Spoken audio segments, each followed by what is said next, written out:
सभी हिंदी साहित्य प्रेमियों का हिंदी साहित्य की क्लास में आपका हार्दिक स्वागत अभिनंदन। हम पढ़ रहे हैं यूजीसी नेट जेआरएफ से संबंधित महत्वपूर्ण क्वेश्चन आंसर, और ये क्वेश्चन आंसर हैं सगुण भक्ति धारा से संबंधित।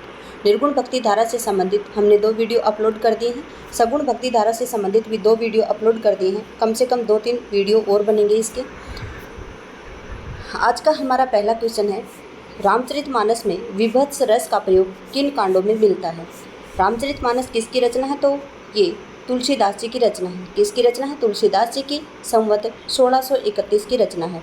इसकी रचना कब प्रारंभ हुई थी? तो रामनवमी के दिन, चैत्र शुक्ल रामनवमी के दिन इसकी स्थापना शुरू हुई थी और 2 वर्ष 7 माह 26 दिन में ये बनकर तैयार हुआ था। तो इसमें पूछा गया है कि जो विभत्स रस है उसका प्रयोग किन कांडों में किया गया है। अरण्य कांड और लंका कांड है, वहाँ पे विभत्स रस का प्रयोग किया गया है। अरण्य मतलब जंगल और लंका मतलब लंका, तो वहाँ पे विभत्स रस का प्रयोग किया गया है। रामचरितमानस में विभत्स रस का प्रयोग अरण्य कांड और लंका कांड में मिलता है। रामचरितमानस के रचयिता तुलसीदास जी हैं। इनमें कुल 7 कांड हैं। बालकांड, अयोध्या, अरण्य, किष्किंधा, सुंदर, लंका और उत्तरकांड। ठीक है। सीता को प्रधानता देकर लिखा गया काव्य सीतायन के रचयिता कौन है? देखिए, सीता को प्रधानता देकर जो सीतायन लिखा गया था उसके रचयिता कौन है? तो जो सीतायन के रचयिता हैं वो रामप्रिया शरणदास जी हैं। कौन है? रामप्रिया शरणदास जी सीतायन के रचयिता हैं। देखिए, सीता को प्रधानता देकर लिखा गया काव्य है सीतायन, जो 1703 में रचा गया था और इसके रचनाकार हैं रामप्रिया शरणदास जी। भक्तमाल के रचयिता नाभादास के गुरु का नाम क्या था? तो देखिए, जो भक्तमाल के रचयिता हैं कौन? नाभादास। ये अग्रदास जी इनके गुरु थे। भक्तमाल में 200 कवियों के 316 छंदों में 56 छंद हैं ये, और इनमें इनके जीवन वृत्त के, संपूर्ण जीवन वृत्त नहीं है इनका, कुछ जीवन वृत्त के बारे में बताया गया है। ठीक है। भक्तमाल के रचयिता नाभादास के गुरु का नाम अग्रदास जी। नाभादास ने 1585 के आसपास ब्रज भाषा में भक्तमाल की रचना की थी। भक्तमाल में 200 कवियों का जीवन वृत्त और उनकी भक्ति की महिमा सूचक बातों को 316 छप्पे में लिखा गया। ठीक है। अगला क्वेश्चन है, देखिए, निम्नलिखित विकल्पों में से जो राम भक्ति काव्य की विशेषता नहीं है उसे आपको चाटना है। विष्णु के अवतार रूप में राम का वर्णन है। इसमें लोकमंगल और समन्वय की भावना का प्रतिपादन है।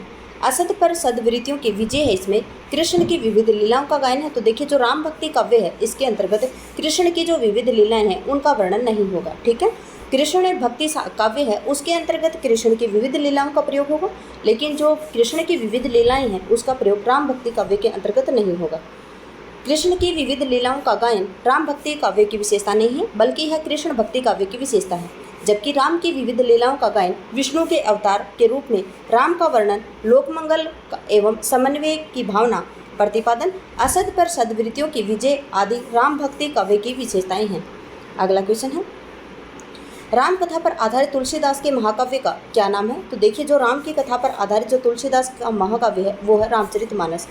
रामचरितमानस की रचना संवत 1631 में किसने की थी? तो तुलसीदास जी ने की थी। देखिए, तुलसीदास जी ने रामचरितमानस की स्थापना चैत्र शुक्ल रामनवमी के दिन शुरू की थी। ठीक है। उसके बाद में उसकी रचना को पूरा करने में उनको 2 वर्ष 7 माह और 26 दिन लगे थे। ठीक है, इस बात को आप याद रखेंगे। रामकथा पर आधारित तुलसीदास के महाकाव्य के नाम रामचरितमानस है, जिसकी रचना संवत 1631 में चैत्र शुक्ल रामनवमी मंगलवार को प्रारंभ की थी। इनकी रचना में कुल 2 वर्ष 7 महीने और 26 दिन लगे थे। देखिए, लोकनायक वही हो सकता है जो समन्वय करने का अपार धैर्य लेकर आया हो। उनका सारा काव्य समन्वय की विराट चेष्टा है। तुलसीदास के संबंध में यह कथन किसका है? तो देखिए, ये हजारी प्रसाद द्विवेदी जी का कथन होगा। जहाँ पे समन्वय की बात आएगी वहाँ पे हजारी प्रसाद द्विवेदी आएंगे, और जहाँ पे संवेदना की बात आएगी तो वहाँ पे कौन आएंगे? राम स्वरूप चतुर्वेदी आएंगे। इस बात को आप ट्रिक के माध्यम से याद रखेंगे, क्योंकि काफ़ी क्वेश्चनों में बताया ऐसे ही आया है कि जहाँ पे संवेदना का नाम आता है वहाँ पे राम स्वरूप चतुर्वेदी आते हैं, और जहाँ पे समन्वय की बात आती है वहाँ पे हजारी प्रसाद द्विवेदी जी आते हैं। ओके। उपयुक्त कथन गोस्वामी तुलसीदास जी के संबंध में आचार्य हजारी प्रसाद द्विवेदी का है। ठीक है। हजारी प्रसाद द्विवेदी के प्रमुख आलोचनात्मक रचनाएं हैं शूर साहित्य, हिंदी साहित्य की भूमिका सन 1940 का है इनका। कबीर हिंदी साहित्य का आदिकाल सन 1952 है और इनका एक और है हिंदी साहित्य का उद्भव और विकास। हिंदी साहित्य के ऊपर इन्होंने 3 ग्रंथ लिखे थे। हिंदी साहित्य की भूमिका जो 1940 का है, हिंदी साहित्य का आदिकाल सन 1952 और हिंदी साहित्य का उद्भव और विकास वो भी सन 1952 का है। उसके बाद में है कालिदास की लालित्य योजना भी इनकी आलोचनात्मक कृति है। अगला है गोंद लिए हुलसी फिरे तुलसी सो सुथा, यह पंक्ति इनमें से किस कवि की है? तो देखिए जो इनमें से रहीमदास जी हैं उनकी पंक्ति है कौन सी? गोंद लिए हुलसी फिरे तुलसी सो सुत होय। देखिए तुलसीदास जी ने इनके पास में देखिए व्याख्या में दिया गया है, हम व्याख्या पढ़ लेते हैं। गोद लिए हुलसी फिरे तुलसी सो सुत होय, यह पंक्ति कवि रहीमदास जी की है। ये तुलसीदास जी के परम मित्र थे। कहा जाता है कि तुलसीदास एक व्यक्ति की सहायता के लिए कवि रहीम के पास एक पत्र देकर भेजते हैं, जिसमें वो लिखते हैं, क्या लिखते हैं? सुरतिये नर्तिये नागतिये सब चाहत अस होय। तो ये कथन किसका है? सुरतिये नर्तिये नागतिये सब चाहत अस होय, ये तुलसीदास जी का कथन है, जिसके उत्तर में रहीमदास जी ने लिखा था गोद लिए हुलसी फिरे तुलसी सो सुत होय। तुलसी किसका नाम था? तो तुलसी है, दो तुलसीदास जी हैं, इनकी माता का नाम था। रूपकों का बादशाह किसे कहा जाता है? देखिए रूपकों का बादशाह किसे कहा जाता है? तो तुलसीदास जी को रूपकों का बादशाह कहा जाता है। तुलसीदास जी को क्या कहा जाता है? रूपकों का बादशाह कहा जाता है। रूपकों का बादशाह राम भक्ति शाखा के सिरमौर महाकवि तुलसीदास जी को कहा जाता है। तुलसीदास जी ने 12 प्रमाणिक रचनाएं लिखी हैं, जिनमें 6 ब्रज भाषा में और 6 अवधी भाषा में है। आपको याद होनी चाहिए 6 ब्रज भाषा में है, उनमें होती है वली वाली 4 और जो आपकी उनके आगे वह आता है, जिसमें आते हैं वैराग्य संदीपनी और विनय पत्रिका, ठीक है। और उसके बाद में जो 6 अवधि की भाषाएं हैं उनमें आता है राम और मंगल। क्या आता है? राम और मंगल जितनी भी रचनाओं में है वो सभी रचनाएं इनकी अवधि भाषा में, और जिसमें वली और वह से 2 रचनाएं शुरू होती हैं, वैराग्य संदीपनी और विनय पत्रिका, ठीक है। वो किससे संबंधित है? ब्रज भाषा से संबंधित है। ये 2 ट्रिक है, इस माध्यम से आप इनको याद कर सकते हैं। तुलसीदास जी द्वारा लिखित महाकाव्य रामचरितमानस है, जिसकी भाषा क्या है? अवधि है, और इसमें 7 कांड हैं। कौन कौन से कांड है? तो आपको याद होना चाहिए वो अयोध्या कांड, बाल कांड है, अयोध्या कांड, बाल कांड है, अयोध्या कांड है, फिर अरण्य कांड है, फिर किष्किंधा कांड है, सुंदर, लंका और अन्य कांड, ठीक है। गोस्वामी जी के पिता का नाम क्या है? तो देखिए गोस्वामी जी की माता का नाम हमने बताया आपको हुलसी था, और इनके पिता का नाम आत्माराम दुबे था, ठीक है। पिता का नाम क्या था? आत्माराम दुबे। गोस्वामी तुलसीदास जी के पिता का नाम आत्माराम दुबे था, माता का नाम हुलसी और इनकी पत्नी का नाम रत्नावती था। गोस्वामी तुलसीदास जी के दीक्षा गुरु नरहरियानंद थे और शिक्षा गुरु शेष सनातन थे। गोस्वामी जी का जन्म उत्तर प्रदेश के चित्रकूट जिले के राजापुर गांव में हुआ था। रामानंद की ने किस पुस्तक में अपनी पूरी जो गुरु परंपरा है उसका उल्लेख किया है? देखिए रामानंद की वह कौन सी पुस्तक है जिसमें उन्होंने अपनी जो गुरु परंपरा है उसका उल्लेख किया है? तो रामानंद जी की कौन सी पुस्तक है? वो रामार्चन पद्धति है, ठीक है। कौन सी है? जो रामार्चन पद्धति है उसमें गुरु परंपरा का उन्होंने वर्णन किया है। रामानंद की जो रामार्चन पद्धति है नामक पुस्तक में अपनी पूरी गुरु परंपरा का उल्लेख किया है। इनके गुरु का नाम राघवानंद जी था। इन्होंने रामावत संप्रदाय की स्थापना की थी। इनके अन्य प्रमुख ग्रंथ हैं वैष्णव मताब्ज भास्कर, श्री रामार्चन पद्धति, योग चिंतामणि, राम रक्षा स्रोत, आनंद भाष्य इत्यादि। अष्टयाम नामक पुस्तक में किसकी दिनचर्या का वर्णन किया गया? देखिए जो अष्टयाम है ये पुस्तक है ये नाभादास जी की है, और इसमें किसकी दिनचर्या का वर्णन किया गया? तो इसमें राम की दिनचर्या का वर्णन किया गया है। अष्टयाम नामक पुस्तक के रचयिता नाभादास जी हैं। नाभादास जी के गुरु का नाम क्या है? अग्रदास जी। इस पुस्तक में राम की दिनचर्या का वर्णन किया गया है। अष्टयाम की रचना श्रृंगार और रसिक भावना को लेकर की गई है। नाभादास कृत भक्तमाल की भाषा क्या है? तो देखिए जो नाभादास कृत जो भक्तमाल है इसकी भाषा ब्रज है, ठीक है। कब की रचना है? सन 1585 की रचना है। गोस्वामी तुलसीदास के समकालीन राम भक्ति शाखा के प्रमुख कवियों में नाभादास का नाम उल्लेखनीय है। नाभादास ने भक्तमाल 1585 में रचना ब्रज भाषा में की थी। नाभादास के अन्य रचना है अष्टयाम जो ब्रज भाषा में है, और अष्टयाम अवधी भाषा में, ठीक है। नाभादास को संस्कृत काव्यशास्त्र तथा छंद शास्त्र का अच्छा ज्ञान था। राम रक्षा स्रोत के रचनाकार कौन है? तो देखिए जो राम रक्षा स्रोत है इसके रचनाकार रामानंद जी है, ठीक है। राम रक्षा स्रोत के रचनाकार कौन है? ये आपके यूपी पीजीटी 2010 में ये क्वेश्चन आया हुआ है। राम रक्षा स्रोत के लेखक स्वामी रामानंद है। रामानंद द्वारा रचित राम रक्षा स्रोत की सूचना काशी नागरी प्रचारणी सभा के खोज विवरण में दी गई है, ठीक है। किस में दी गई है? जो काशी नागरी प्रचारणी सभा है उसके खोज विवरण में दी गई है। स्वामी रामानंद संस्कृत के प्रकांड विद्वान थे। देखिए जो स्वामी रामानंद है वो संस्कृत के प्रकांड विद्वान थे। श्री रामार्चन पद्धति तथा वैष्णव मताब्ज भास्कर, देखिए वैष्णव मताज भास्कर, ये इनके प्रसिद्ध ग्रंथ हैं। कवि प्रिया, रसिप्रिया, रामचंद्रिका, विज्ञान गीता आदि केशवदास की रचनाएं हैं। केशवदास रीति काल के प्रवर्तक कवि हैं। नाभादास ने भक्तमाल की रचना की थी और सत्यवती कथा तथा भरत में लाभ की रचना ईश्वर दास ने की थी। ठीक है, अगला है ईश्वर दास की एक और है अंगद पेंच। कीर्ति भनिति भूति भली सोई, सुरसुरी सम सब कह हित होई। तुलसीदास की इन पंक्तियों में कौन सा काव्य प्रयोजन स्पष्ट हुआ है? देखिए क्या है, कीर्ति भनिति भूति भली सोई, सुरसुरी सम सब कह हित होई। इसमें तुलसीदास जी के कौन से काव्य प्रयोजन का हुआ है? तो देखिए लोक मंगल की भावना का इसमें प्रयोजन हुआ है। प्रयोजन मतलब क्या होता है? उद्देश्य।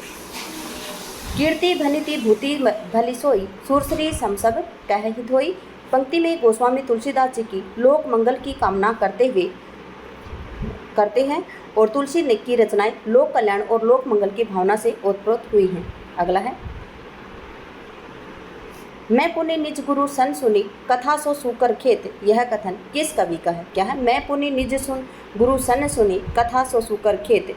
ये किस कवि का कथन है? तो किसका कथन है? ये तुलसीदास जी का कथन है। अगला क्वेश्चन है, उपयुक्त पंक्तियां तुलसीदास ने अपने गुरु के प्रति समर्पित करते हुए सोरो क्षेत्र का वर्णन इन्होंने किया, जो वर्तमान में एटा जनपद में गंगा जी के समीप स्थित है, जिससे वह सिद्ध होता है कि तुलसीदास सोरो के निवासी थे। रामचरित में ज्ञान दीपक प्रसंग किस कांड में वर्णित होता है? देखिए जो रामचरितमानस है उसमें ज्ञान दीपक जो प्रसंग है वो किस कांड में वर्णित होता है? तो ये उत्तरकांड में वर्णित होता है। किसमें होता है? उत्तरकांड में। ज्ञान दीपक प्रसंग रामचरितमानस के उत्तरकांड में वर्णित होता है। तुलसीदास कृत रामचरितमानस राम कथा पर आधारित है, एक महाकाव्य है। रामचरितमानस की प्रकाशन शुरुआत संवत 1631 में रामनवमी के दिन मंगलवार को की थी। इसकी रचना अवधि है और ये दोहा चौपाई में लिखी हुई रचना है। तुलसीदास के द्वारा शारीरिक पीड़ा से मुक्ति हेतु कौन सा ग्रंथ लिखा गया था? तो हनुमान बाहु। ठीक है, इनके भुजाओं में दर्द था, इसके लिए इन्होंने हनुमान बाहु लिखी थी। हनुमान बाहु गोस्वामी तुलसीदास द्वारा शारीरिक पीड़ा से मुक्ति पाने के लिए लिखा गया था। बरवे रामायण की रचना तुलसीदास ने अपने मित्र रहीम के आग्रह पर की थी। विनय पत्रिका की रचना कलिकाल से मुक्ति पाने के लिए की थी। देखिए बरवे रामायण की रचना किसके आग्रह पे की थी? रहीम के आग्रह पे। रहीम जी इनके बहुत ही अच्छे दोस्त थे और विनय पत्रिका की रचना इन्होंने कलिकाल से मुक्ति पाने के लिए की थी।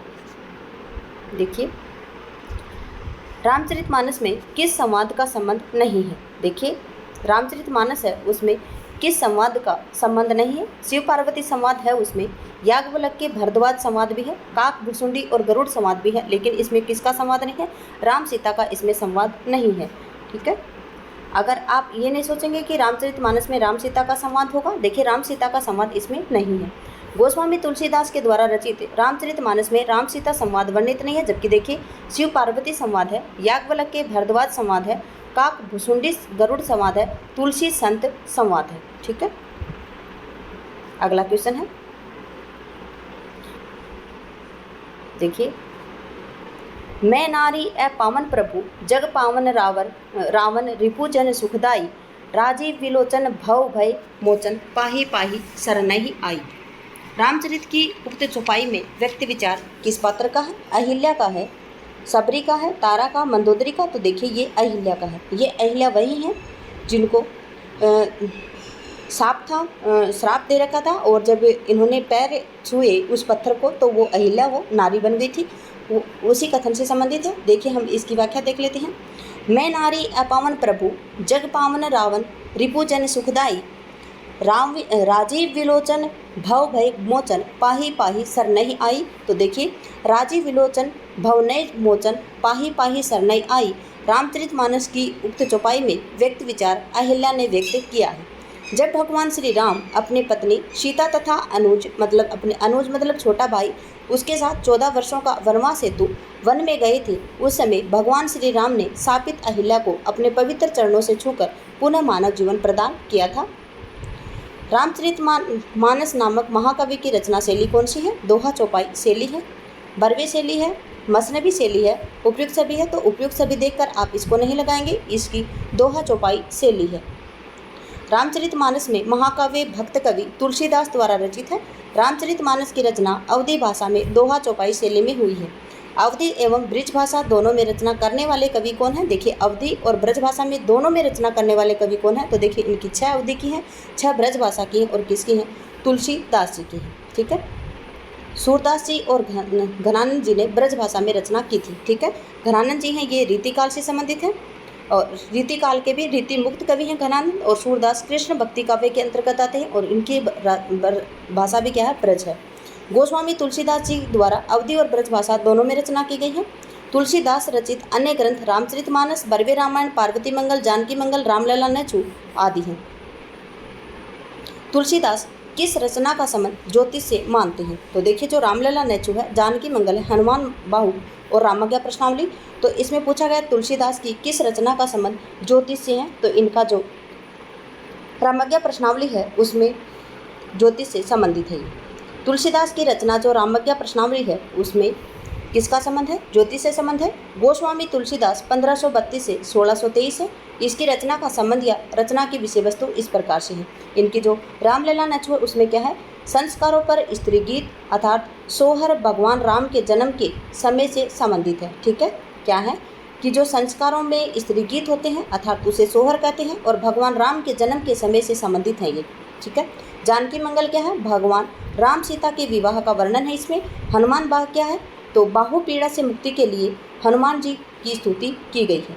अगला क्वेश्चन है तुलसीदास की किस रचना में संत महंतों के लक्षण मिलते हैं? देखिए तुलसीदास जी की वह कौन सी रचना है जिसमें संत महंतों के लक्षण वर्णित होते हैं? तो देखिए इनमें से कौन सी रचना है जिसमें संत महंतों के, तो देखिए इसमें जो वैराग्य संदीपनी है उसमें संत महंतों के लक्षण वर्णित होते हैं। तुलसीदास की रचना जो वैराग्य संदीपनी है उसमें संत और महंतों के लक्षण वर्णित होते हैं। अगला क्वेश्चन है देखिए जो रामाज्ञा प्रश्न है वो किससे संबंधित है? ज्योतिष संबंधी है। देखिए जो इनकी जो वैराग्य संदीपनी है उसमें क्या है? संत महंतों के लक्षण वर्णित है। उसके बाद में जो रामाज्ञा प्रश्न है उसमें ज्योतिष संबंधी रचना है ये। पार्वती मंगल में पार्वती और शिव के विवाह का वर्णन है। जानकी मंगल में जानकी और राम के विवाह का वर्णन है।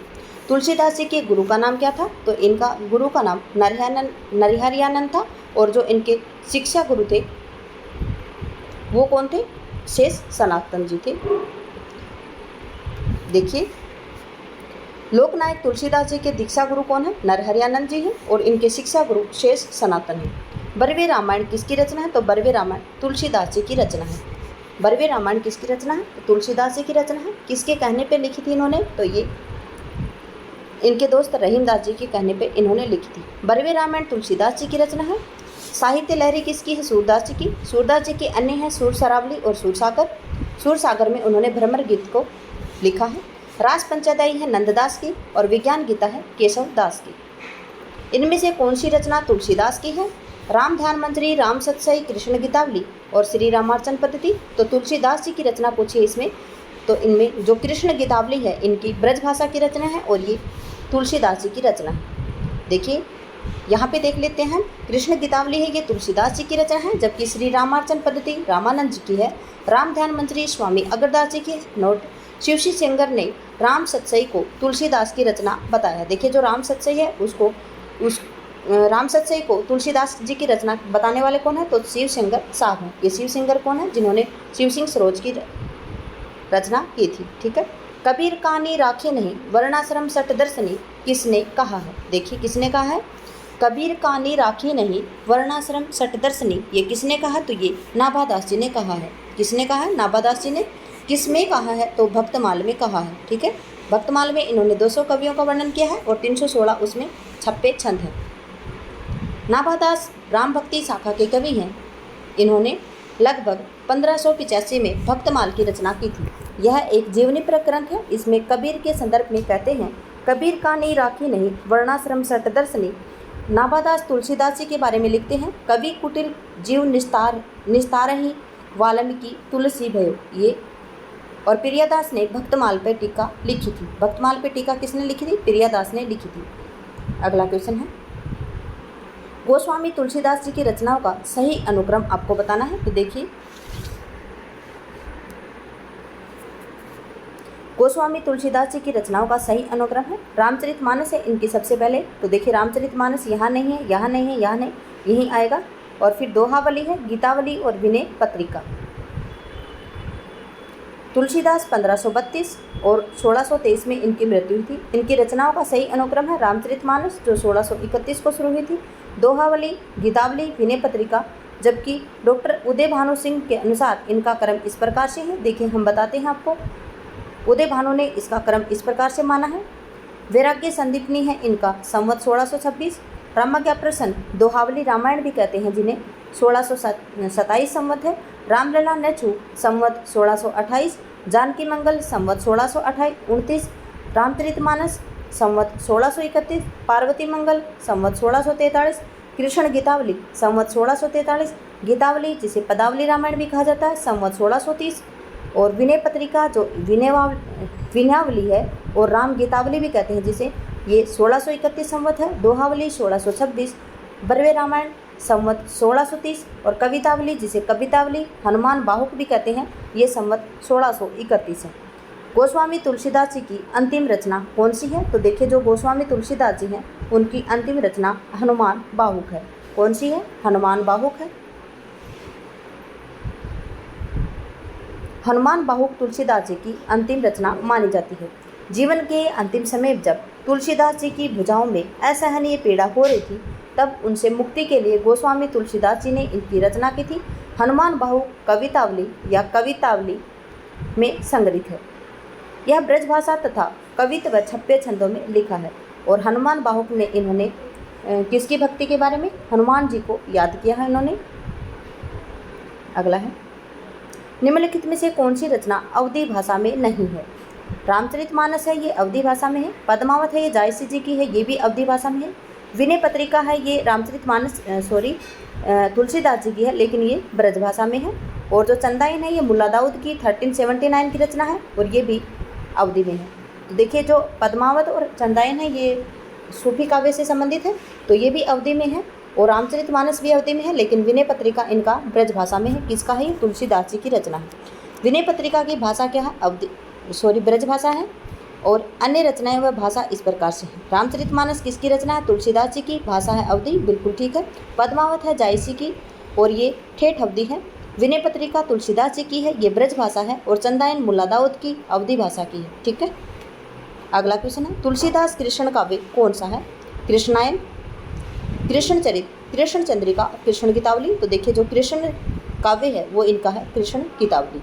UGC net paper second paper जो 2006 के एग्जाम हुआ था उसमें आया है ये। कृष्ण गीतावली तुलसीदास जी के कृष्ण काव्य पर रचित ग्रंथ है। कृष्णायन सन 1942 द्वारा द्वारका प्रसाद मिश्र का महाकाव्य है। अगला क्वेश्चन है, इनमें से कौन सा ग्रंथ तुलसीदास जी के द्वारा रचित नहीं है? गीतावली भी इनका है, दोहावली भी है, विनय पत्रिका भी है, लेकिन रसमंजरी इनका नहीं है। तो रसमंजरी किसका है? रसमंजरी नंददास जी की रचना है। ठीक है, किसकी रचना है? जो कृष्ण काव्य के अंतर्गत आते हैं, कृष्ण भक्ति धारा के अंतर्गत रसमंजरी नंददास जी का है। गीतावली, दोहावली, विनय पत्रिका, रामचरितमानस, कवितावली आदि तुलसीदास के द्वारा रचित ग्रंथ है। अगला है, राम और सीता के विवाह में के अवसर पर किस कवि ने मिथिला में स्त्रियों से गारी गीत गवाया है? देखिए जो राम और सीता के विवाह के अवसर पर किस कवि ने मिथिला की स्त्रियों से गारी गीत गवाया है? तो केशवदास जी ने गवाया है। ठीक है, किसने गवाया? केशवदास जी ने गवाया है। देखिए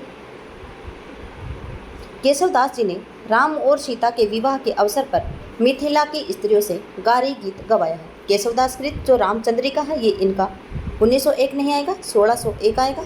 प्रबंध काव्य है जो भगवान श्री राम के चरित्र पर आधारित है। इसमें 39 मतलब 39 प्रकाश है। ठीक है, यहाँ पे आप याद रखेंगे 1901 नहीं है, 1601 है।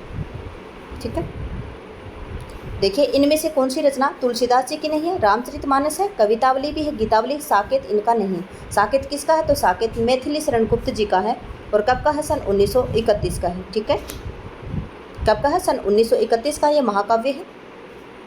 साकेत तुलसीदास जी की रचना नहीं है, बल्कि यह राष्ट्रकवि मैथिली शरण गुप्त जी की रचना है। याद रखेंगे राष्ट्रकवि इन्हें भारत भारती रचना के लिए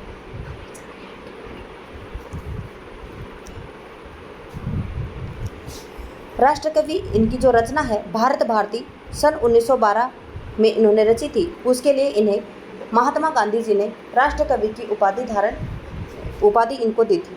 मैथिली शरण गुप्त की अन्य रचनाएं जयद्रथ वध है इनका 1910, भारत भारती है इनका 1912, पंचवटी है इनकी 1925, यशोधरा 1932, द्वापर है इनका 1936, सिद्धराज नहुस है इनका 1940, जय भारत 1952, झंकार, मेघनाथ वध आदि इनकी रचनाएं हैं।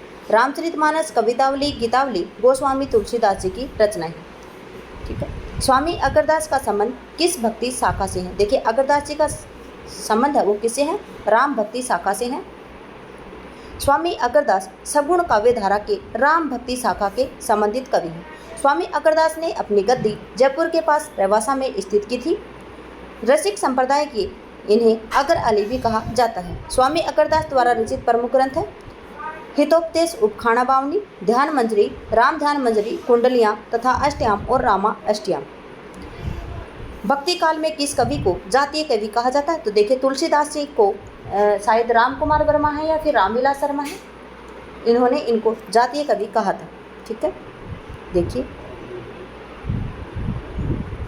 भक्ति काल की राम काव्य धारा के सर्वप्रमुख भक्त कवि संत शिरोमणि गोस्वामी तुलसीदास हिंदी साहित्य में सर्वाधिक लोकप्रिय कवि रहे। तुलसीदास को भक्ति काल में जातीय कवि की संज्ञा दी जाती है। रामचरितमानस, विनय पत्रिका, कवितावली, गीतावली, दोहावली आदि तुलसीदास जी की प्रमुख रचनाएं हैं।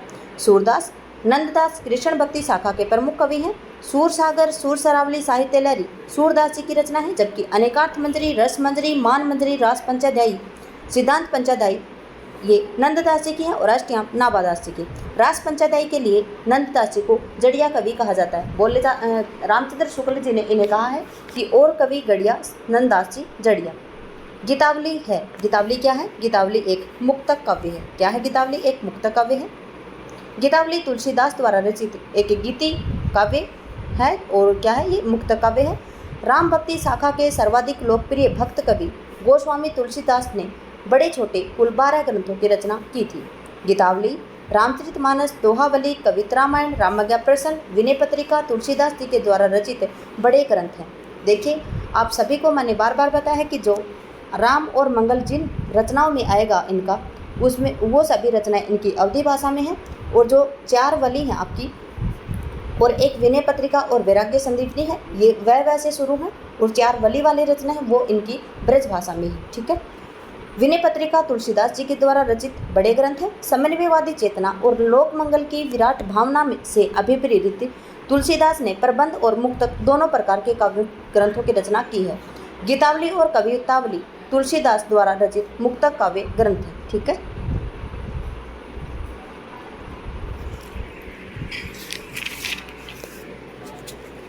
अगला क्वेश्चन है, देखिए, तुलसीदास जी ने भी भ्रमर गीत परंपरा के अंतर्गत भ्रमर गीत की रचना की है, जो संकलित है। किसमें संकलित है ये भ्रमर गीत इनका? तो देखिए, जो कृष्ण गीतावली है उसमें भ्रमर गीत इनका संकलित है, क्योंकि कृष्ण से संबंधित इन्होंने एक ही रचना लिखी थी, वो थी कृष्ण गीतावली, और भ्रमर का संबंध भी किससे होगा? कृष्ण गीतावली से संबंधित होगा। राम काव्य धारा के सर्वप्रमुख भक्त कवि गोस्वामी तुलसीदास द्वारा रचित भ्रमर गीत, उनकी रचना कृष्ण गीतावली में संकलित है।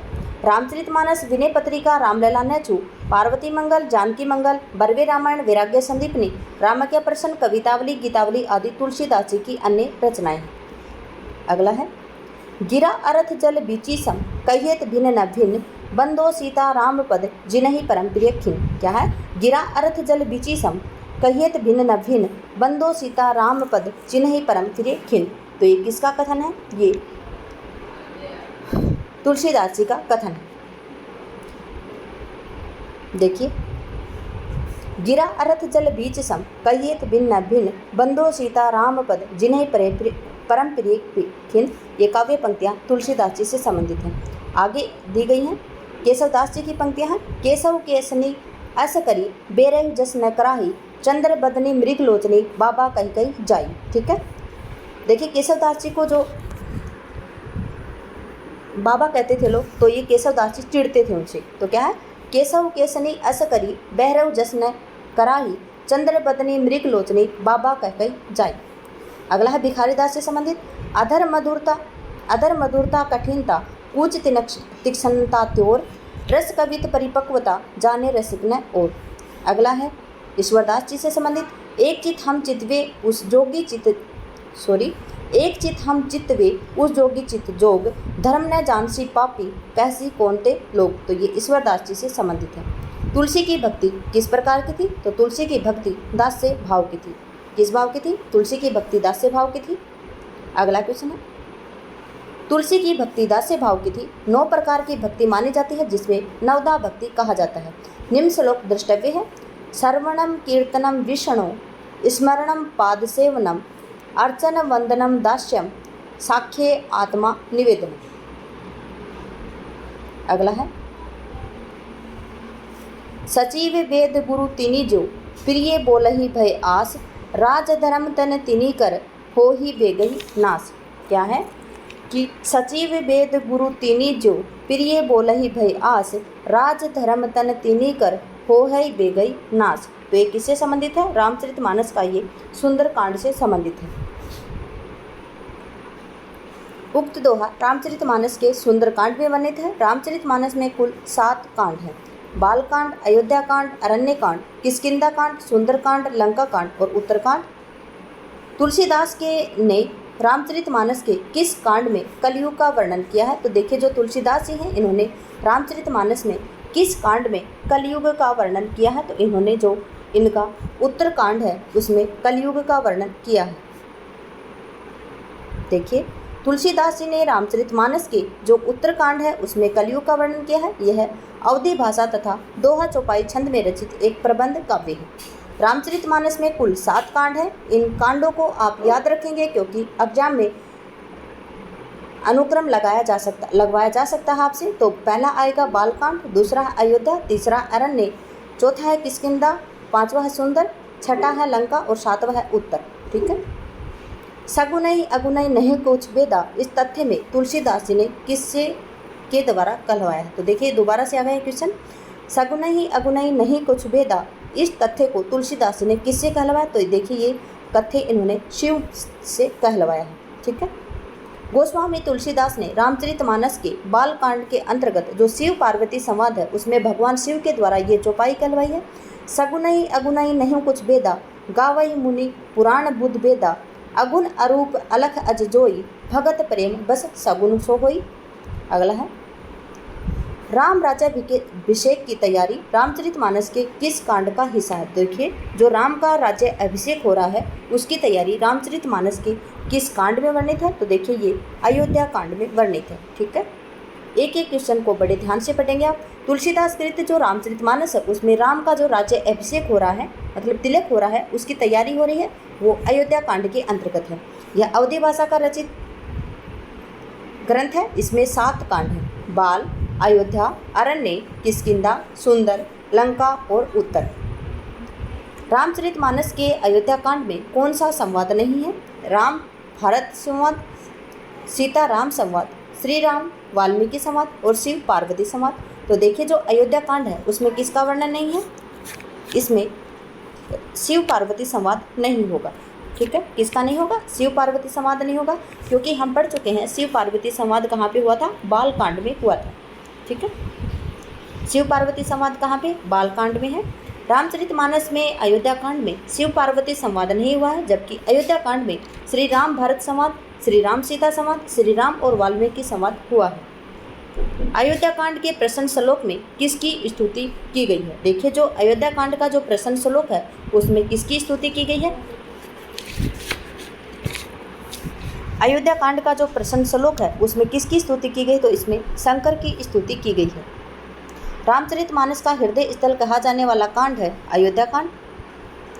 इसके जो प्रथम श्लोक में भगवान शंकर की स्तुति की गई है। अगला क्वेश्चन है, चित्रकूट निवास रामचरितमानस के किस कांड का हिस्सा है? तो देखिए, जो चित्रकूट निवास है वो रामचरितमानस के किस कांड का हिस्सा है? तो ये अयोध्या कांड का हिस्सा है। ठीक है। देखिए, रामचरितमानस के हृदय स्थल कहे जाने वाले जो अयोध्या कांड है उसमें भगवान सीताराम और लक्ष्मण का चित्रकूट निवास वर्णित है। शेष अरण्यकांड, बाल और सुंदरकांड तीनों इसमें असंगत हैं। तुलसीदास जी की कौन सी रचना है जो ब्रज भाषा में है? तो जानकी मंगल, कवितावली, बरवे रामायण और रामलला नेचु। तो देखिए, इसमें हम समझेंगे, इसमें मंगल आया है, इसमें राम आया है और इसमें राम आया है, तो ये सभी किस में है? अवधी भाषा में। कवितावली में वली आया है तो ये ब्रज भाषा में होगी। ठीक है। तुलसीदास जी की रचना कवितावली ब्रजभाषा में है, जबकि जानकी मंगल, बरवे रामायण, रामलला नछु इनकी अवधी भाषा में है। ब्रजभाषा में रचित अन्य रचनाएं देखिए, विनय पत्रिका, कृष्ण गीतावली में वली और दोहावली में वली, और विनय पत्रिका वो वैसे शुरू है। ठीक है, अगला है अब लो नसानी अब न नसो। तुलसीदास का यह उक्ति किस रचना से उद्धृत है? क्या है? अब लो नसानी अब न नसे हो। तुलसीदास का यह उक्ति काव्य किससे संबंधित है? तो ये विनय पत्रिका से संबंधित है। किससे संबंधित है? विनय पत्रिका।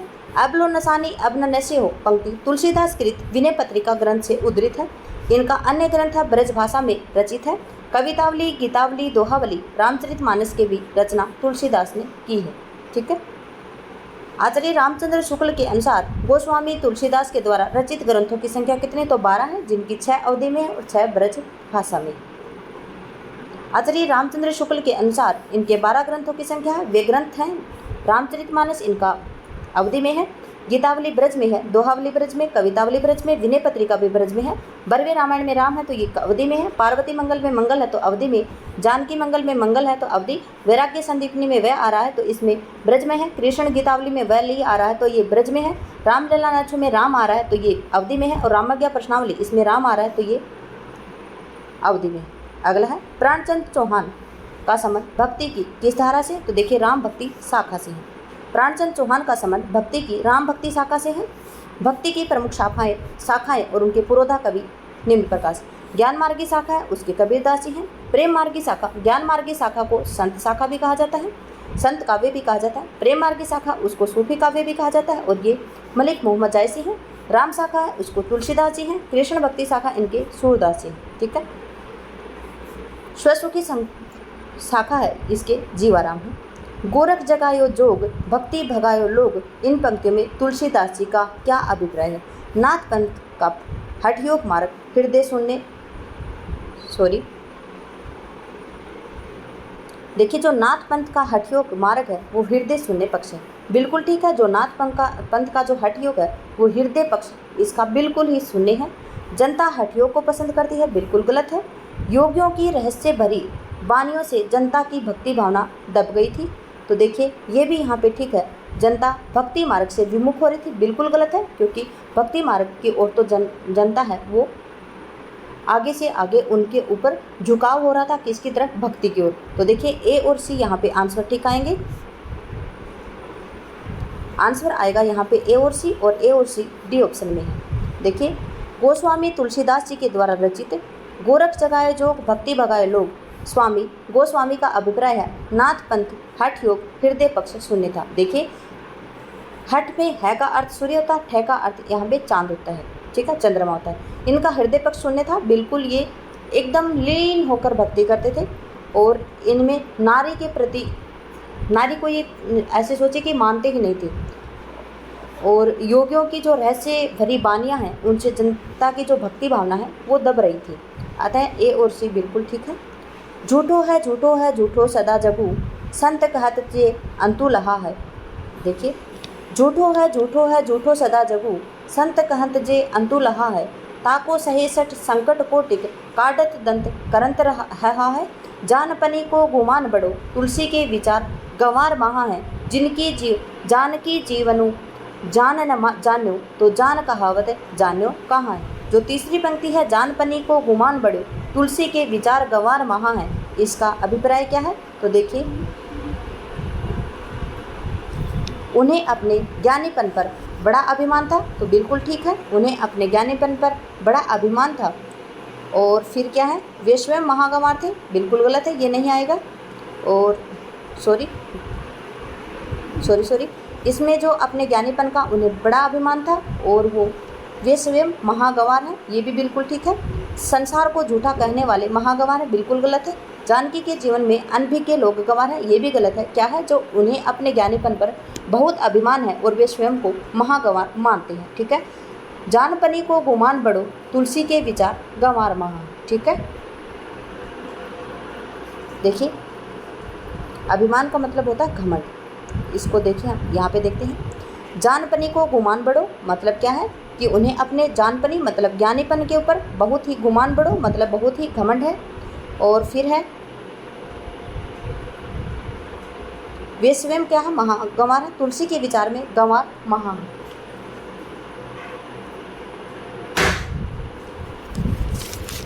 एक मिनट।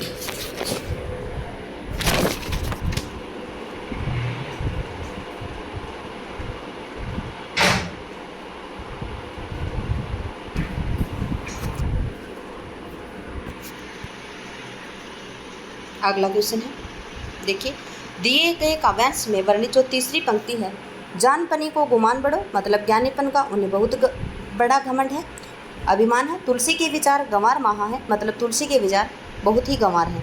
में गोस्वामी तुलसीदास कहना चाहते हैं कि उन्हें अपने ज्ञानीपन का बहुत अभिमान है और वे स्वयं महागंवार हैं। अर्थात जिनको भी अपने ज्ञानी होने का गुमान, अभिमान या घमंड है होता है, वे स्वयं महागंवार होते हैं, महामूर्ख होते हैं। अतः ए और बी बिल्कुल ठीक है।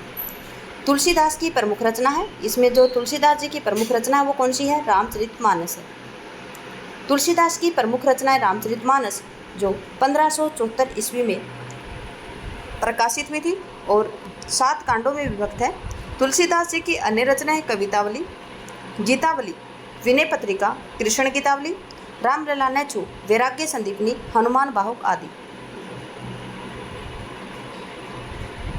कबहू जोग वियोग न जाके, देखा प्रगट विरह दुख ताके। उपयुक्त पंक्तियां कहाँ से उद्धृत हैं और रचनाकार कौन है, क्या है?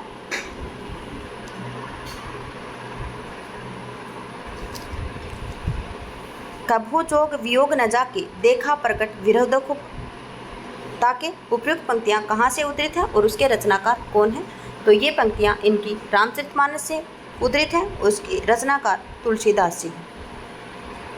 देखिए, कबहू जोग वियोग न जाके, देखा प्रगट विरह दुख ताके। उपयुक्त काव्य पंक्तियां रामचरितमानस के अयोध्या कांड से उद्धृत हैं, इनके रचनाकार गोस्वामी तुलसीदास जी हैं।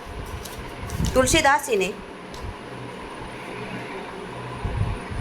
देखिए, रामचरितमानस की रचना 1574 ईस्वी में की थी, संवत में पूछे तो 1631। इस ग्रंथ के 7 कांड हैं, बालकांड, अयोध्या, किष्किंधा, अरण्य, सुंदर, लंका और उत्तरकांड। भक्तमाल के रचयिता कौन है? तो भक्तमाल के रचयिता नाभादास हैं। कब रचना की थी इन्होंने? सन 1585 में। भक्तमाल के रचयिता नाभादास जी हैं। इनकी अन्य एक और रचना है इनकी अष्टयाम। निम्नलिखित रचनाएं और रचनाकार इस प्रकार से हैं। अगरदास जी हैं ध्यान मंजरी के रचनाकार, राम ध्यान मंजरी के। सुंदरदास हैं सुंदर विलास के, और कृष्णदास हैं जुगलमान चरित के। और ये अब कृष्ण धारा से संबंधित और ये सगुण भक्ति के अंतर्गत ही आते हैं। इनसे संबंधित क्वेश्चन है, सुदामा चरित किसकी रचना है? तो देखिए, जो सुदामा चरित है वो किसकी रचना है? ये नरोत्तम दास की रचना है। सुदामा चरित नरोत्तम दास की रचना है। यह ब्रज भाषा के रचित खंड काव्य है। सुदामा चरित के संबंध में शुक्ल जी ने कहा है, यद्यपि वह छोटा है पर इनकी रचना बहुत ही सरस और हृदय ग्राहिणी है। कवि के भावुकता का परिचय देती है। भाषा भी बहुत परिमार्जित और व्यवस्थित है। देखिए, जो सुदामा चरित है उसका संबंध में शुक्ल जी ने क्या कहा है? सुदामा चरित किसकी रचना? पहले इसको याद रखेंगे, नरोत्तम दास की है। और सुदामा चरित के बारे में शुक्ल जी का क्या कथन है? इन्होंने कहा कि यद्यपि छोटा है, क्या है? जो सुदामा चरित है वो छोटा है पर इसकी रचना बहुत ही सरस और हृदय ग्राहिणी है। कवि के भावुकता का परिचय देती है ये, और भाषा भी इसकी बहुत परिमार्जित और व्यवस्थित है। नरोत्तम दास जी द्वारा रचित अन्य रचनाएं ध्रुवचरित, नाम संकीर्तन और विचार माला। सुदामा चरित नंददास जी की भी रचना है। दोनों की रचना है, किसकी है? नरोत्तम दास और नंद दास की।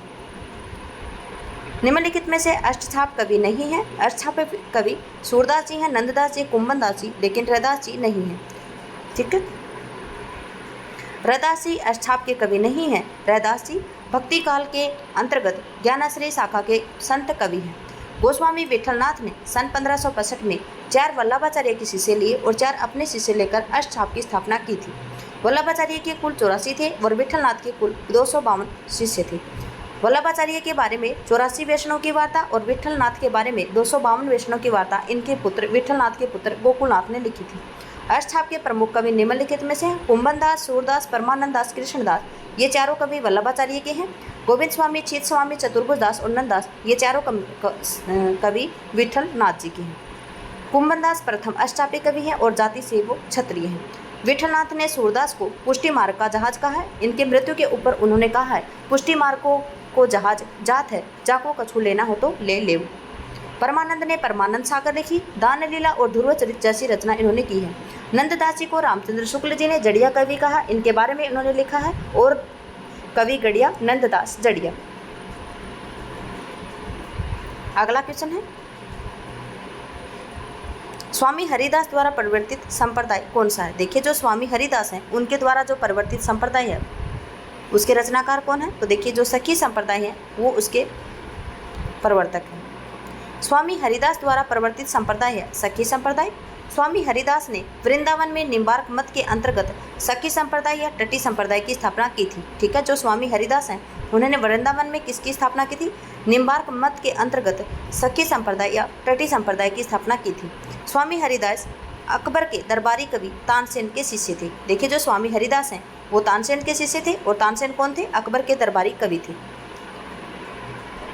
सखी संप्रदाय निकुंज बिहारी भगवान श्री कृष्ण को सर्वोपरि मानता है। देखिए जो सखी संप्रदाय है वो निकुंज बिहारी भगवान श्री कृष्ण है उनको सर्वोपरि मानता है।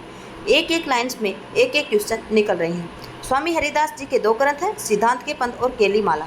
स्वामी हरिदास जी के कौन से दो ग्रंथ हैं? सिद्धांत के पंथ है और केलीमाला है।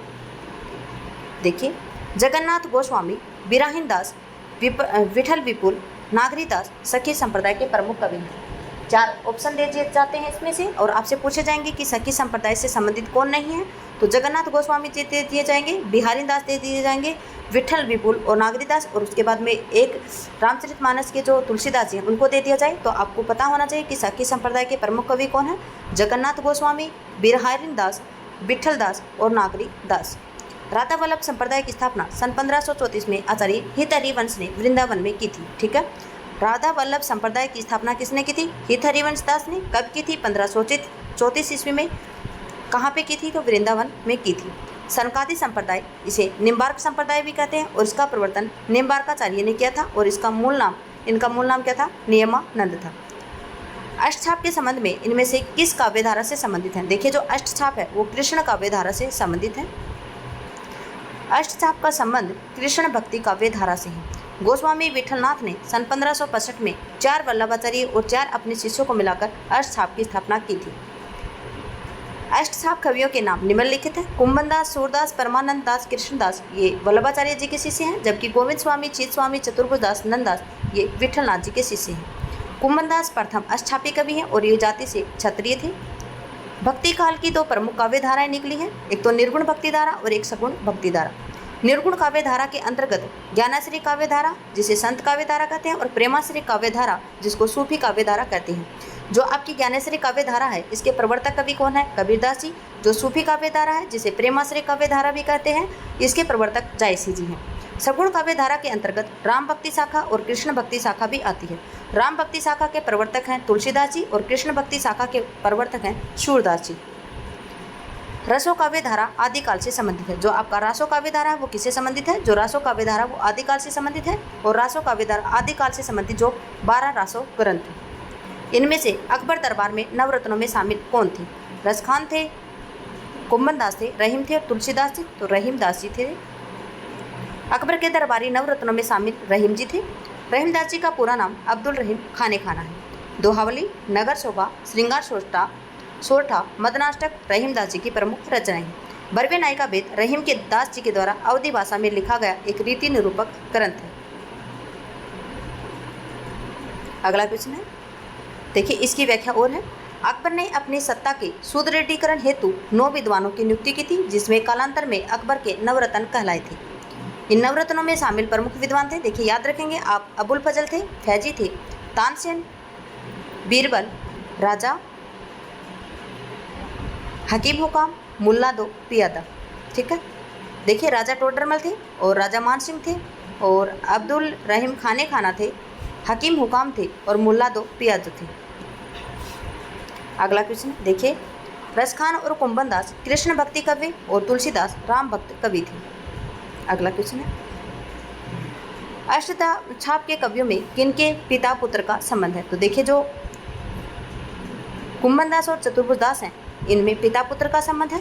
कुंभनदास जो पिता हैं वो वल्लभाचार्य के शिष्य हैं और जो चतुर्भुज हैं वो विठलनाथ के शिष्य हैं। अष्टछाप के कवियों में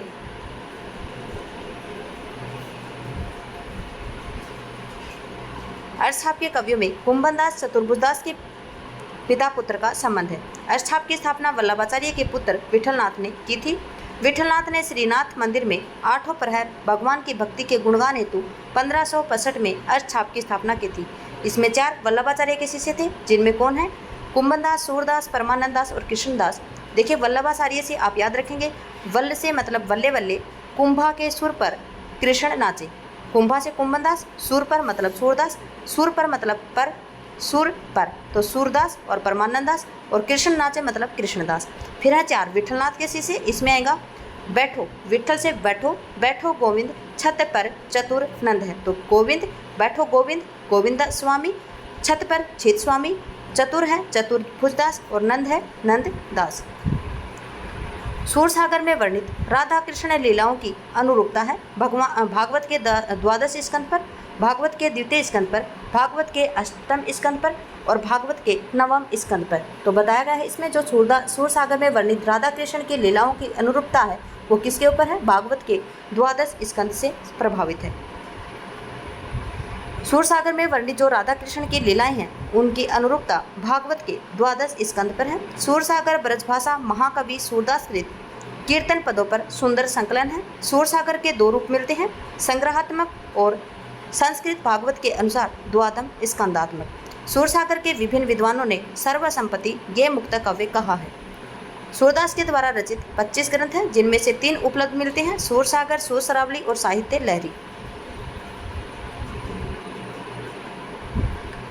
नंददास के व्यक्तित्व व कृतित्व के संबंध में कौन सा कथन सही नहीं है? वे गोस्वामी विठलनाथ के शिष्य थे, बिल्कुल ठीक है। अष्टछाप के कवियों में ये सर्वाधिक प्रसिद्ध हुए, यही इनका कथन गलत है, क्योंकि अष्टछाप के कवियों में सबसे अधिक प्रसिद्ध होने वाले सूरदास जी थे। दूसरे नंबर पर कौन आते हैं? नंददास जी आते हैं। उनकी सर्वोत्कृष्ट रचना रास पंचेदई और भंवर गीत है, बिल्कुल ठीक है। रसमंजरी नायक नायिका भेद से संबंधित है, ये भी बिल्कुल ठीक है, लेकिन इसका आंसर आएगा बी। देखिए दिए गए कथनों में अष्टछाप के कवियों में सर्वाधिक प्रसिद्ध हुए, ये कथन सही नहीं है। नंददास ब्रजभाषा के कवि हैं, ये वल्लभ संप्रदाय के अष्टछाप कवियों में आते हैं और एक प्रमुख कवि हैं, गोस्वामी विठलनाथ जी के शिष्य रहे हैं ये। अगला क्वेश्चन है, नंददास जी की जो सर्वोत्कृष्ट रचनाएं हैं वो रास पंचेदई है, रूप मंजरी, रस मंजरी, भंवर गीत, गोवर्धन लीला, रुक्मणी मंगल, सुदामा चरित आदि। रस मंजरी नायक नायिका भेद पर आधारित है, जबकि रूप मंजरी लघु आख्यानक काव्य है। रस मंजरी में 270 पद हैं। अष्टछाप के भक्त कवियों में सबसे ज्येष्ठ कुंभनदास है और सबसे कनिष्ठ नंददास है। देखिए सबसे कनिष्ठ कौन है? नंददास, और दूसरे प्रसिद्ध कौन है? नंददास, जबकि सबसे बड़े हैं कुंभनदास और सबसे प्रसिद्ध हुए हैं सूरदास। ठीक है, एक एक क्वेश्चन को बड़े ध्यान और पूरे मनोयोग के साथ आप समझते हुए पढ़ेंगे। किस आचार्य के दार्शनिक सिद्धांत को भेदा भेदवाद भी कहा जाता है? देखिए जो निम्बार्काचार्य का है उसको, जो द्वैता द्वैतवाद है उसको भेदा भेदवाद कहा जाता है। निम्बार्काचार्य के द्वैता द्वैतवाद दार्शनिक सिद्धांत को भेदा भेदवाद के नाम से जाना जाता है। निम्बार्क संप्रदाय वैराग्यों में 4 संप्रदाय को अत्यंत प्राचीन संप्रदाय कहा जाता है। इस संप्रदाय में हंस संप्रदाय, कुमार संप्रदाय, सनकाती संप्रदाय भी कहा जाता है। किसको? जो निम्बार्काचार्य का जो द्वैता द्वैतवाद है और भेदा भेदवाद है, ठीक है, दो उसको क्या कहा जाता है? हंस, कुमार और सनकाती संप्रदाय भी कहा जाता है। इस संप्रदाय का सिद्धांत द्वैता द्वैतवाद भी कहलाता है, इसे ही भेदा भेदवाद भी कहा जाता है। मथुरा में स्थित ध्रुव टीले पर निम्बार्क संप्रदाय का प्राचीन मंदिर बताया जाता है। किस पे? मथुरा में स्थित जो ध्रुव टीला है उसके ऊपर निम्बार्क संप्रदाय का प्राचीन मंदिर है। निम्नलिखित और उनके दार्शनिक सिद्धांत इस प्रकार से हैं। रामानुजाचार्य का है राम क्या है? विशिष्ट है तो विशिष्टाद्वैतवाद। मधुदेत है मतलब शहद देत है। मक्खी मधुमक्खी क्या देती है? शहद देती है तो मध्वाचार्य द्वैतवाद है। विष्णु क्या है? शुद्ध है तो शुद्धाद्वैतवाद है। वल्लभाचार्य के विषय में कौन सा कथन सही नहीं है? इनका दार्शनिक मत है शुद्धाद्वैत। तो देखिए वल्लभ क्या है? बिल्कुल वल्लभ क्या है? शुद्धाद्वैतवाद, बिल्कुल ठीक है, इनका शुद्धाद्वैत आएगा। इनका मत पुष्टि मार्ग कहा जाता है, बिल्कुल ठीक है। इनमें अणुभाष्य सुबोधनी टीका आदि ग्रंथों की रचना की है, ये भी इनका ठीक है। मूलतः इनका संबंध रामानुजाचार्य के श्री संप्रदाय से आता है। तो देखिए ये गलत है, इनका श्री संप्रदाय से नहीं आएगा, ठीक है, रामानुजाचार्य से संबंधित नहीं है ये। तो आपका डी ऑप्शन ही इसका आंसर आएगा, ठीक है, क्या आएगा? डी ऑप्शन, क्योंकि रामानुजाचार्य के श्री संप्रदाय से संबंधित नहीं है ये। वल्लभाचार्य पुष्टि मार्ग और ये किससे संबंधित है? शुद्धाद्वैतवाद से संबंधित है। मूलतः इनका संबंध रामानुजाचार्य के श्री संप्रदाय से नहीं। ये कथन वल्लभाचार्य के विषय में सही नहीं है, क्योंकि वल्लभाचार्य भक्तिकालीन सगुण भक्ति धारा के कृष्ण भक्ति शाखा के अंतर्गत पुष्टि मार्ग के प्रणेता है। इन्हें वैश्वान अवतार, अग्नि का अवतार कहा जाता है। इनके द्वारा स्थापित मत को वर्तमान में वल्लभ संप्रदाय या पुष्टि मार्ग संप्रदाय के नाम से जाना जाता है और इनका मूल रूप विष्णु स्वामी का रुद्र संप्रदाय से स्थिर माना जाता है। ठीक है। वल्लभाचार्य के प्रमुख दार्शनिक ग्रंथ हैं अणुभाष्य, तत्वदीप निबंध, पंचश्लोकी, पुरुषोत्तम सहस्रनामा, पत्रावलंबन, मधुराष्टक, पूर्व मीमांसा भाष्य, सुबोधनी टीका भागवत पर आधारित है। अगला क्वेश्चन है, कौन सा विवरण सही नहीं है? 84 वैष्णव की वार्ता वल्लभाचार्य के शिष्यों से कथाएं संकलित है। बिल्कुल ठीक है। वल्लभाचार्य के कितने शिष्य थे? 84। और 84 वैष्णव की वार्ता इनके पुत्र नहीं मतलब सुपुत्र गोकुलनाथ ने लिखी थी। 252 वैष्णव की वार्ता विठलनाथ के शिष्यों की कथाएं। बिल्कुल ठीक है। विठलनाथ के 252 शिष्य थे और इनके पुत्र गोकुलनाथ ने इसकी रचना की थी। अगला ऑप्शन है, उक्त दोनों वार्ताएं गोस्वामी विठलनाथ के द्वारा लिखी गई हैं। यही आपका गलत है, क्योंकि उक्त दोनों जो वार्ताएं हैं वे विठलनाथ ने नहीं, विठलनाथ जी के पुत्र गोकुलनाथ ने लिखी थी। इन वार्ताओं में प्राचीन ब्रज भाषा में गद्य रूप मिलता है। बिल्कुल ठीक है, डी ऑप्शन। तो देखिए सी यहाँ पे आंसर आएगा गलत। दिए गए विवरणों में उपयुक्त दोनों वार्ताएं गोस्वामी विठलनाथ के द्वारा लिखी गई हैं। सही नहीं है, क्योंकि गोकुलनाथ रचित 2 वार्ता ग्रंथ प्राप्त हुए हैं। पहला है 84 वैष्णव की वार्ता जो वल्लभाचार्य से संबंधित है। दूसरा है 252 वैष्णव की वार्ता जो किससे संबंधित है? विठलनाथ से संबंधित है। देखिए जो 84 वैष्णव की वार्ता उसमें वल्लभाचार्य के शिष्यों की कथा है, जबकि 252 वैष्णव की वार्ता में विठलनाथ के शिष्यों की कथाएं हैं। इन वार्ताओं में प्राचीन ब्रज भाषा गद्य का रूप मिलता है। अगला है, भक्तिकालीन कृष्ण काव्य धारा के संबंध कौन सा कथन सही नहीं है?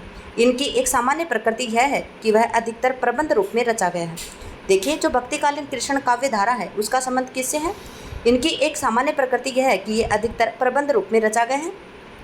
पुष्टि मार्गीय कृष्ण काव्य में गोपाल कृष्ण की बाल लीला को विशेष महत्व दिया गया है। कृष्ण काव्य में सर्वाधिक प्रिय राधा कृष्ण की प्रेम लीला है। अधिकांश कृष्ण काव्य गीति पदों में रचा गया है। तो देखिए इसका आंसर आएगा जो इनका एक सामान्य प्रकृति क्या है?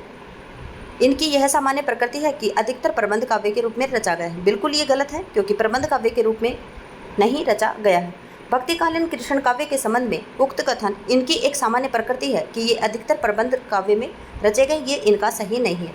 कृष्ण भक्ति काव्य की प्रमुख विशेषताएं अवतारवाद की भावना है। इसमें राधा कृष्ण की लीलाओं का वर्णन है, वात्सल्य और श्रृंगार रस का वर्णन है, प्रकृति इसमें चित्रण है, संगीतात्मकता भी है और ब्रज भाषा की प्रमुखता है इसमें। अगला कथन है, इनमें से कौन सा कवि ज्ञान मार्गी विचारधारा से संबंध नहीं माना जाता है? कौन सा? ज्ञान मार्गी। और ज्ञान मार्गी कौन सा था? जो कबीरदास जी जिसके प्रवर्तक थे संत काव्य। तो देखिए कौन आएंगे इसमें? जंबनाथ, ध्रुवदास, मलुकदास और सुंदरदास। तो देखिए जो इसमें आएगा ध्रुवदास हैं, ये ज्ञान मार्गी से संबंधित नहीं है, ये कृष्ण भक्ति धारा से संबंधित हैं। ध्रुवदास जी राधा वल्लभ संप्रदाय के भक्त कवियों के प्रमुख कवि हैं, जबकि जंबनाथ, मलुकदास और सुंदरदास ये ज्ञान मार्गी शाखा के प्रमुख कवि हैं। मलुकदास जी की रचनाएं हैं 12 खड़ी, रतन खान और ज्ञानबोध। सुंदरदास जी की रचनाएं ज्ञान समुद्र, सुंदर विलास और जंबनाथ जी की रचनाएं विष्णु संप्रदाय के प्रवर्तक हैं ये जंबनाथ जी। राधा वल्लभ नामक वैष्णव भक्ति संप्रदाय के प्रवर्तक कौन है? वल्लभाचार्य, हित हरिवंश, स्वामी हरिदास और चैतन्य महाप्रभु। तो देखिए 570 में आएगा आपका बी, हित हरिवंश हैं जो राधा वल्लभ नामक वैष्णव भक्ति संप्रदाय के प्रवर्तक ये रही हैं। राधा वल्लभ संप्रदाय के प्रवर्तक गोस्वामी हित हरिवंश जी हैं। इनका जन्म विक्रम संवत 1559 में और निधन इनका 1609 में हुआ था। पदावली और हित 84 ब्रजभाषा में इनकी प्रमुख रचनाएं हैं। वल्लभ संप्रदाय के वल्लभाचार्य हैं। राधा वल्लभ संप्रदाय हित व हरिवंश, सखी संप्रदाय के स्वामी हरिदास और गौड़ीय संप्रदाय के स्वामी चैतन्य महाप्रभु। देखिए वल्लभाचार्य ने शुद्धाद्वैतवाद की स्थापना की। राधा वल्लभ संप्रदाय ने राधा प्रमुख है। स्वामी हरिदास तानसेन के गुरु थे और गौड़ीय संप्रदाय की आस्था द्वैतवाद से के प्रति है। ठीक है, गौड़ीय संप्रदाय की आस्था किसके प्रति है? द्वैत के प्रति। पुष्टि मार्ग को जहाँ जात है, जाको कछु लेना हो तो ले ले। सूरदास की मृत्यु के सन्निकट जाकर शोकार्थ वचन ये किसके हैं? तो ये विठलनाथ जी ने कहा था कि पुष्टि मार्ग का जहाँ जात है, जाको कछु लेना हो तो ले ले। पुष्टि मार्ग का जहाँ जात है, जाको कछु लेना हो तो ले ले। सूरदास की मृत्यु के सन्निकट जाकर ये शोकार्थ वचन विठलनाथ ने कहे थे। कुम्भदास अर्थात भक्त कवियों में सबसे ज्येष्ठ है। नंददास अर्थात कवियों में सबसे कनिष्ठ है, मतलब छोटे हैं। गोस्वामी विठलनाथ पुष्टि मार्ग के संस्थापक श्री वल्लभाचार्य के पुत्र थे। इन्होंने कुंभनदास, सूरदास, परमानंददास, कृष्णदास चारों वल्लभाचार्य के लिए और गोविंद स्वामी, चित स्वामी, चतुर्भुजदास, नंददास चार अपने शिष्य लिए और लेकर इन्होंने अर्थछाप की स्थापना सन 1565 में की थी। ठीक है। सूरसागर किसी चली आती हुई गीत काव्य परंपरा का भले ही मौखिक हो विकास प्रतीत होता है। यह कथन किसका है? देखिए, सूरसागर किसी चली आती हुई काव्य परंपरा का भले ही वह मौखिक हो विकास प्रतीत होता है। यह किसका कथन है? तो ये रामचंद्र शुक्ल जी का कथन है। सूरसागर के संबंध में स्थापना पर रामचंद्र शुक्ल जी ने कहा है। रामचंद्र शुक्ल जी के अनुसार रामचरित गान करने वाले भक्त कवियों में गोस्वामी तुलसीदास का सर्वश्रेष्ठ स्थान है। उसी प्रकार कृष्णचरित गान करने वाले में भक्त कवियों में वात्सल्य सम्राट सूरदास जी का बहुत ही महत्वपूर्ण स्थान है। निम्न में से किस रचनाकार का असली नाम सैयद इब्राहिम था? तो देखिए, सैयद इब्राहिम किसका नाम था? रसखान जी का नाम था। रसखान का वास्तविक नाम सैयद इब्राहिम था। इनकी रचना प्रेम वाटिका है। इनका दिल्ली छोड़कर गोवर्धन जाने का दृश्य है। देखिए, जो इनकी रचना प्रेम वाटिका है उसमें किसका वर्णन है? दिल्ली छोड़कर जो गोवर्धन जाने का दृश्य है वो इसमें मिलता है। रसखान विठलनाथ जी के कृपा पात्र शिष्य थे। ठीक है। भारतेंदु ने इनके समर्पण पर लिखा है, इस मुसलमान हरिजन पर कोटिन बिंदु वारिये। देखिए, भारतेंदु जी ने क्या लिखा है रसखान पे? इन मुसलमान हरिजनन पर कोटिन हिंदू वारिये, मतलब ये मुसलमान जो हरिजन मतलब जो बहुत ही अच्छे लोग हैं, इन पे कोटि हिंदू मतलब करोड़ों हिंदू वारिये। आचार्य शुक्ल जी ने लिखा है, और कृष्ण भक्तों के समान इन्होंने गीति काव्य का आश्रय न लेकर कवित छवियों में अपने सच्चे प्रेम की व्यंजना की है। रामचंद्र शुक्ल जी ने इनके लिए क्या लिखा है कि कृष्ण भक्तों के समान इन्होंने गीति काव्य का आश्रय न लेकर कवित छवियों में अपने सच्चे प्रेम की व्यंजना इन्होंने की है। इनकी रचनाएं दानलीला, रसखान शतक, सुजान रसखान, अष्टयाम और प्रेम वाटिका। अगला क्वेश्चन है, देखिए, मलुकदास जी की रचनाएं दी गई हैं यहाँ पे। ज्ञानबोध, रामावतार लीला, ध्रुवचरित। रहीमदास जी की प्रमुख रचनाएं हैं बरवे नायिका भेद, रास पंचोदय, खेट कौतुकम और मदनाष्टक। जबकि सूरदास जी की प्रमुख रचनाएं सूर सरावली, साहित्य लहरी और सूर सागर। भक्तिकालीन रस सिद्धांत विषयक ग्रंथ है। देखिए, जो भक्तिकालीन रस सिद्धांत विषयक ग्रंथ है वो कौन सा है? तो इसमें जो दी गई रचनाएं हैं उनमें कोई भी ग्रंथ मुख्यतः रस विषयक नहीं है। रस मंजरी नायिका भेद से संबंधित ग्रंथ है। इसके लेखक नंददास जी हैं। जो रस प्रबोध है वो 1747 का रसलीन की रचना है। जो रस रहस्य कुलपति मिश्र की रचना है। रस रंग गवाल कवि की रचना है, जो रीतिकालीन कवि हैं। नंददास जी की प्रमुख रचनाएं हैं रस मंजरी, अनेकार्थ मंजरी, भागवत दशम स्कंद, श्याम सगाई, गोवर्धन लीला, सुदामा चरित, विरह मंजरी, रूप मंजरी, रास पंचोदय, भंवर गीत, सिद्धांत पंचोदय। नंददास जी के बारे में कथन है, और कवि गढ़िया नंददास चढ़िया, इसलिए इस आयोग ने इसका उत्तर एफ माना है। भक्तिकाल के किस कवि ने बरवे नायिका भेद लिखा है? तो देखिए, भक्तिकाल में किस कवि ने? रहीमदास जी ने लिखा है बरवे नायिका भेद। क्या है? जो रहीमदास जी हैं उन्होंने क्या लिखा है? बरवे नायिका भेद। बरवे नायिका भेद रहीमदास जी की रचना है।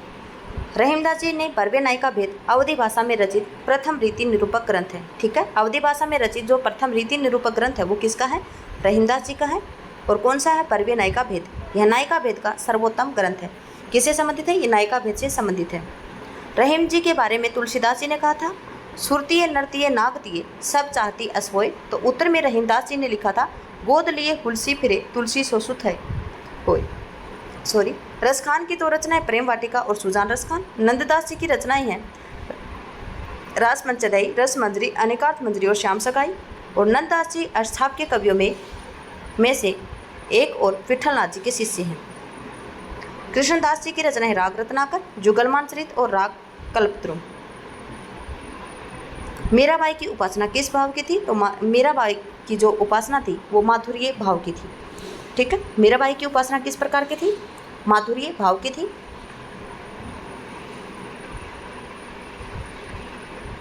देखिए, मीराबाई की उपासना माधुर्य भाव की थी। कृष्ण के प्रति अनन्य प्रेम के कारण मीरा की भक्ति माधुर्य भाव उपासना कहलाती है। तुलसीदास जी की भक्ति दास्य भाव की भक्ति थी और सख्य और वात्सल्य भाव की उपासना सूरदास जी ने की है। नरसिंह जी का मायरा किसकी रचना? देखिए, जो नरसिंह जी का मायरा है ये मीराबाई की रचना है। नरसिंह जी का मायरा मीराबाई का प्रसिद्ध रचना है। मीराबाई भक्ति काल की प्रसिद्ध कवयित्री है, जिनका जन्म 1516 में 16वीं शताब्दी में हुआ था। ये कृष्ण भक्त कवयित्री हैं। इनकी प्रसिद्ध रचनाएं नरसिंह जी का मायरा, गीत गोविंद की टीका, राग सोठा आदि रहीमदास जी की हैं। आचार्य रामचंद्र शुक्ल ने इन्हें भक्ति काल में राम काव्य धारा के फुटकल कवियों में रखा है। देखिए, जो रहीमदास जी हैं उनको आचार्य रामचंद्र शुक्ल ने भक्ति काल में जो राम काव्य धारा के फुटकल कवि हैं उनमें रखा है। इनकी प्रमुख रचना है रहीम सतसई, श्रृंगार सोठा, रास पंचाध्यायी, बरवे नायिकाभेद इत्यादि। रसखान कृष्ण काव्य धारा के कवि हैं। ये सवैयों के लिए प्रसिद्ध हैं। इनकी प्रमुख रचना है प्रेम वाटिका, दान लीला, अष्टयाम और सुजान। रसखान मदनाष्टक इनमें से किस कवि की रचना है? तो देखिए, ये रहीमदास जी की रचना है। मदनाष्टक किसकी है? रहीमदास जी की। मदनाष्टक रहीमदास जी की रचना है। मदनाष्टक संस्कृत और हिंदी खड़ी बोली में मिश्रित शैली में रचित कृति है। इसका वर्ण विषय भगवान श्री कृष्ण की रासलीला है। इस कृति में मालिनी छंद का प्रयोग हुआ है। कवि गंग का वास्तविक नाम गंगा प्रसाद था। ये अकबर के दरबारी कवि थे। गंग पचीसी, गंग पदावली और गंग रत्नावली इनकी प्रमुख रचनाएं। गंग कवि के बारे में बताया जाता है कि आधुनिक काल के अंतर्गत इन्होंने क्या किया था, जो इनकी जो कवि छंद वर्णन की कुछ महिमा नाम से है, वो प्रथम गद्य ग्रंथ माना जाता है। रहीमदास जी की अन्य रचनाएं हैं दोहावली या सतसई, बरवे नायिकाभेद, नगर शोभा, मदनाष्टक, खेट कोतुकम, श्रृंगार सोष्टा, रास पंचाध्यायी। नंददास जी की रचनाएं अनेकार्थ मंजरी, मान मंजरी, सुदामा चरित, रस मंजरी, रूप मंजरी, विरह मंजरी, प्रेम बाराखड़ी, श्याम सगाई, रुक्मणी मंगल, भंवर गीत, रास पंचाध्यायी, सिद्धांत पंचाध्यायी और दसम स्कंद भाषा। रास पंचाध्यायी के लिए इन्हें जड़िया कवि कहा गया है। किसने कहा है? रामचंद्र शुक्ल जी ने इन्हें जड़िया कवि कहा है। ध्रुवदास की रचनाएं हैं जीवन दशा लीला, मन श्रृंगार लीला, रस विहार लीला। ब्रह्म संप्रदाय के संपादक कौन है? तो देखिए, जो ब्रह्म संप्रदाय है उसके संपादक कौन है? इसके संप्रदाय श्री मध्वाचार्य हैं। कौन है? ब्रह्म संप्रदाय के प्रवर्तक कौन है? संस्थापक कौन है? तो मध्वाचार्य। ब्रह्म संप्रदाय के संस्थापक श्री मध्वाचार्य हैं। मध्वाचार्य जी महाराज 12वीं शताब्दी के महान संत हैं। इनका जन्म दक्षिण भारत के तुलुप देश के वेली ग्राम में हुआ था। इनके पिता का नाम श्री नारायण जी था, नारायण जी भट्ट था, और माता का नाम वेदवती था। इनके अन्य सिद्धांत है द्वैतवाद, अन्य सिद्धांत है वो द्वैतवाद नाम से प्रख्यात है। अगला क्वेश्चन है, गोस्वामी विठलनाथ के द्वारा अष्टछाप की स्थापना कब की गई थी? तो सन 1565 में की गई थी। गोस्वामी विठलनाथ के द्वारा अष्टछाप की स्थापना वर्ष 1565 में की गई थी। अष्टछाप महाप्रभु श्री वल्लभाचार्य तथा उनके पुत्र विठलनाथ जी के द्वारा संस्थापित भक्तिकालीन के जो 8 कृष्ण भक्त कवि हैं उनके समूह था, जिन्होंने अपने विभिन्न पद और कीर्तनों के द्वारा भगवान श्री कृष्ण की लीलाओं का गुणगान किया। अष्टछाप के प्रमुख कवि हैं सूरदास, कुंभनदास, परमानंद दास, कृष्णदास, ये वल्लभाचार्य के शिष्य हैं। जबकि 4 शेष कवि चेत स्वामी, गोविंद स्वामी, चतुर्भुजदास और नंददास विठलनाथ के शिष्य हैं। अगला क्वेश्चन, सूरदास का प्रेम पक्ष लोक से न्यारा है, यह कथन किसका है? जो सूरदास का प्रेम पक्ष है वो लोक से न्यारा है, ये किसका कथन है? तो आचार्य रामचंद्र शुक्ल जी का कथन है। सूरदास का प्रेम पक्ष लोक से न्यारा है, यह कथन आचार्य रामचंद्र शुक्ल जी का भ्रमर गीत सार की भूमिका में लिखा गया है। सूरदास जी का जो प्रेम पक्ष है वो लोक से न्यारा है, यह कथन किस में लिखा गया? तो भ्रमर गीत सार की जो भूमिका लिखी है इन्होंने, उसमें लिखा है क्या? रामचंद्र शुक्ल जी ने। सूरदास ने प्रेम के लगभग सभी पक्षों संयोग, वियोग, वात्सल्य को अपनी रचनाओं में सर्वोत्कृष्ट प्रदान किया है। भ्रमर गीत श्रीमद् भागवत गीता के 10वें स्कंद के 47वें अध्याय में वर्णित केवल 10 श्लोकों से लिया गया है। सूरसागर में कुल 700 पद हैं, जिनमें भ्रमर गीतों को प्रस्तुत किया गया है।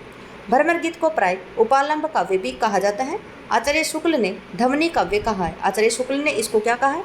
ध्वनि काव्य कहा है। सूरदास के भ्रमर गीत की यह परंपरा आगे चलती रही है। नंददास जी ने भंवर गीत नाम से, सत्यनारायण कवरतिन ने भ्रमर दूत से और जगन्नाथ दास रत्नाकर ने उद्धव शतक नाम से की है। अगला है, पौन मया घरी घूंघट टारे, दया करी दामिनी दीप देखावे। काव्य पंक्ति किस कवि की है? पौन मया करी घूंघट टारे, दया करी दामिनी दीप दिखावे, ये नेही नागरीदास जी की रचना है। पंक्ति है ये, पौन मया करी घूंघट टारे, दया करी दामिनी दीप दिखावे। उपयुक्त काव्य पंक्ति नेही नागरीदास जी की है। नेही नागरीदास हिंदी साहित्य के जाज्वल्यमान नक्षत्र है। नागरीदास जी का जन्म संवत 1590 के आसपास माना जाता है। इनकी गणना राधा वल्लभ संप्रदाय के प्रमुख भक्त कवियों में की गई है। निम्नलिखित में से कौन सी रचना नंददास की कृति नहीं है? रूप मंजरी है, वीर्य मंजरी, मान मंजरी, कवि प्रिया इनकी नहीं है। तो आपको पता होना चाहिए कवि प्रिया किसकी है, तो ये कवि प्रिया केशव दास जी की है। कवि प्रिया नंददास जी की कृति नहीं है। नंददास जी की रचनाएं रूप मंजरी, विरह मंजरी, मान मंजरी इत्यादि है। कवि प्रिया केशवदास जी की रचना है। इसका समय 1601 है। केशवदास की अन्य रचनाएं रसिक प्रिया, रामचंद्रिका और विज्ञान गीता।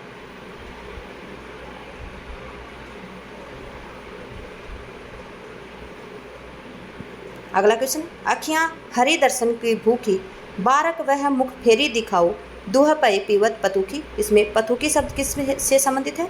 साग सब्जी, पेय पदार्थ, पकवान और पत्ते का दोना। तो पतुकी का अर्थ क्या होता है? पत्ते का दोना होता है। अखियां हरि दर्शन की भूखी, बारक वह मुखी फेरी दिखाओ, दूही पय पीवत पतुकी। तो पतुकी का अर्थ पत्ते का दोना होता है, जो सूरदास जी के पद से लिया गया है। सूरदास की रचनाएं सूर सागर, सूर सरावली और साहित्य लहरी। महारारी गिरधर गोपाल, दूसरा ना कोई, दूध मत घृत काट, लया डार दया छुआ। ठीक है, उपयुक्त पंक्ति में छुया अर्थ किससे संबंधित है? तो देखिए जो छुया अर्थ है वो मट्ठा से संबंधित है शायद। महारारी गिरधर गोपाल, दूसरा ना कोया, दद मत घृत काट लया डार छया छुआ, डार दया छुआ। उक्त पंक्ति में छुया अर्थ है मट्ठा से है। उपयुक्त पंक्ति भक्तिकाल के संप्रदाय निरपेक्ष की कवियत्री मीराबाई से संबंधित है। इनकी प्रमुख रचनाएं हैं राग गोविंद, राग सोरठा, गीत गोविंद, नरसिंह जी का मायरा। मीराबाई के अन्य महत्वपूर्ण पंक्तियां हैं बसो मेरे नैनन में नंदलाल, हरि तुम हरो जन की पीर, घायल की गति घायल जाने और न जाने कोई, और जाके सिर मोर मुकुट मेरो पति सोई। कि जिसके सिर पर मोर मुकुट है वही मेरा पति है। अगला क्वेश्चन है, निम्नलिखित में से चतुर्भुज दास से संबंधित सही है? कुंभन दास के पुत्र थे ये, बिल्कुल ठीक है। इनकी भाषा तत्संप्रदान है। इनके 2 ग्रंथ मिलते हैं, हितजी को मंगल इनकी काव्य रचना है। तो देखिए क्या है, हितजू को मंगल इनकी काव्य रचना है और कुंभन दास के पुत्र हैं ये, बिल्कुल ठीक है। इनकी भाषा तत्संप्रदान नहीं है और इनके 2 ग्रंथ नहीं मिलते हैं, इनका एक ही ग्रंथ मिलता है, हितजू का मंगल। देखिए 1 और 4 बिल्कुल ठीक है, 1 और 4 बिल्कुल ठीक है, सी ऑप्शन आएगा। चतुर्भुज दास का संबंध सही कथन, चतुर्भुज दास कुंभन दास जी के पुत्र थे और जो चतुर्भुज दास हैं ये विठल नाथ जी के शिष्य हैं। ठीक है, हितजू का मंगल इनकी काव्य कृति है, इनकी एक ही कृति मिलती है जो हितजू का मंगल है। चतुर्भुज दास जी का जन्म 1530 है और मृत्यु इनकी 1585 है। इनके गुरु गोसाई विठल नाथ जी हैं। इनका जन्म जमुनावती उत्तर प्रदेश में हुआ था। ये अर्थछाप के कवि हैं। अर्थछाप के कवियों में कुंभन दास सबसे बड़े हैं और नंददास सबसे छोटे हैं। सबसे प्रमुख हैं सूरदास और दूसरे नंबर पर है नंददास। सूची 1 को सूची 2 से आपको मिलाना है। प्रकृति जाके, देखिए ऐसे नहीं मिलेंगे ये, हम इसको सीधा आंसर लगा देते हैं। देखिए, प्रकृति जाके जोई अंग परी, स्वान पुछ कोटिक जो लागे, सुधी ने काहू करी। क्या है? प्रकृति जाके जोई अंग परी, स्वान पुछ कोटिक जो लागे, सुधी ने काहू करी। ये सूरदास जी की पंक्तियां हैं। बहुविध चित्र बनाए के, हरि रचो क्रीड़ा रास, जेही न इच्छा झूलिबे की, ऐसी बुद्धि के ही पास। ये कबीरदास जी की है। फिर है, थारो रूप देखा अटकी, कुल कुटुंब सजन सकल बार बार हटकी। क्या है? तारो रूप देखा अटकी, कुल कुटुंब सजन सकल बार बार हटकी। ये मीरा की पंक्तियां।